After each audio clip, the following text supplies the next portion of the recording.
ఓటమి భయంతోనే సీఎం జగన్ రోజు రోజుకి దిగజారుడు రాజకీయాలకు పాల్పడుతున్నారని మాజీ మంత్రి పత్తిపాటి పుల్లారావు విమర్శించారు.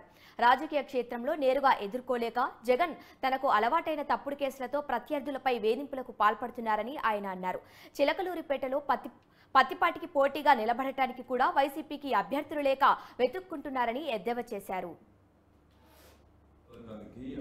చిలకలూరిపేటలో బలమైన అభ్యర్థి తెలుగుదేశం పార్టీ ఉండటాన్ని ఊర్చుకోలేక ఇక్కడ ఉన్న వారికి ఉన్నటువంటి అభ్యర్థిని గుంటూరు పంపించి ఓటమి భయంతో చేస్తున్నటువంటి దిగజారుడు రాజకీయం.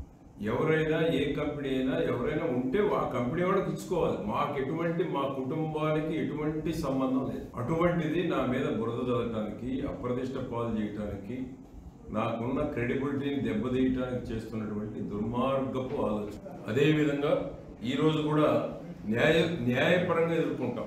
ఏ తప్పు చేయనటువంటి వారి మీద బురద జల్లితే అది మీకు అంటుకుంటుంది తప్ప నాకో, మా అబ్బాయికో, మా కుటుంబ సభ్యులకో నువ్వు ఎన్ని ప్రయత్నాలు చేసినా ముఖ్యమంత్రి గారు బురద అంటించలేవు.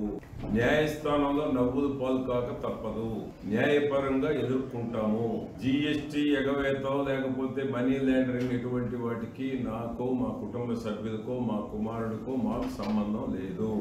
సంబంధం లేనటువంటి కంపెనీకి బురద పూసి జిఎస్టీ ఎగవేతని, మనీ లాండరింగ్ అని తప్పుడు కేసు బనాయించి అరెస్టు చేసి ఆనందం పొందుతాం.